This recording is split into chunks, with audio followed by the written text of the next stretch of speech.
अस्सलाम वालेकुम जी। आज जो आपको रेसिपी बता रही हूँ बहुत इजी आसान, सिर्फ एक इंग्रेडिएंट के साथ बनेगी। ये मैं मक्खन से आपको घी बनाना बता रही हूँ, देसी घी। ये मेरे पास मक्खन है, ये तकरीबन 2.5 kg मक्खन है।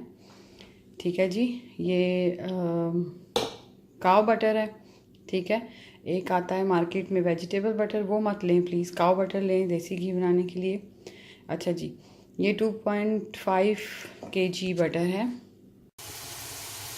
ये देखें जी, ये 15 मिनट कम से कम ऐसे हल्की आंच पे पकने से ना, देखें इसके ऊपर ऐसे झाग सी आ गई। ठीक है। अब ये 10 मिनट से 15 मिनट और ऐसे हल्की आंच पे पकेगा। ये देखें जी, अब ये देखें, आपको नज़र आ रहा होगा कि ये इसमें कितना अच्छा ये उबाला आ रहा है, इसको ये उबल रहा है अच्छी तरह। अच्छा, जब ये मेरे पास हाफ कप जो है वो आटा है, अब ये काफ़ी देर उबल चुका है, तो अब ये मैं इसके अंदर डाल दूंगी और इसको ऐसे करके थोड़ा सा मिक्स कर दें।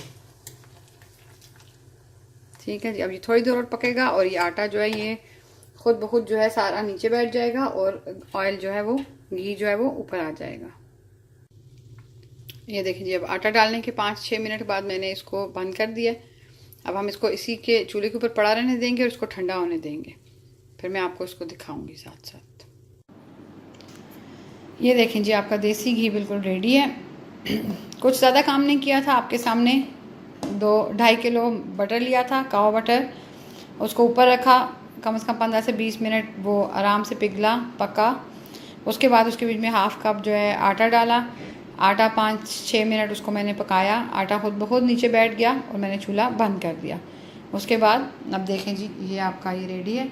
अब इसको आराम से जो ऊपर छिली सी आई हुई इसको पीछे करके इसको अपने कंटेनर में भर लें।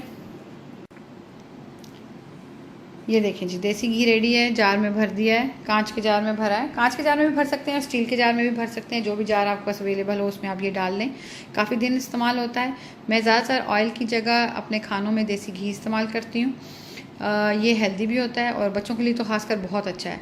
एक्चुअली ज़्यादातर लोग देसी घी अवॉइड करते हैं खुशबू की वजह से। वो इसलिए है कि वो अगर आप बाज़ार से देसी घी लेते हैं तो उसकी खुशबू काफ़ी स्ट्रॉन्ग होती है। इस देसी घी की खुशबू बिल्कुल स्ट्रॉन्ग नहीं होती। आप एक दफ़ा इसको ज़रूर ट्राई करें।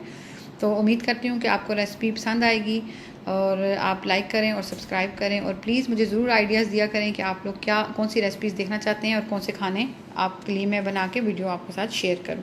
तो मैं आपके सजेशन का इंतज़ार करूँगी। बहुत शुक्रिया। अल्लाह हाफ़िज़।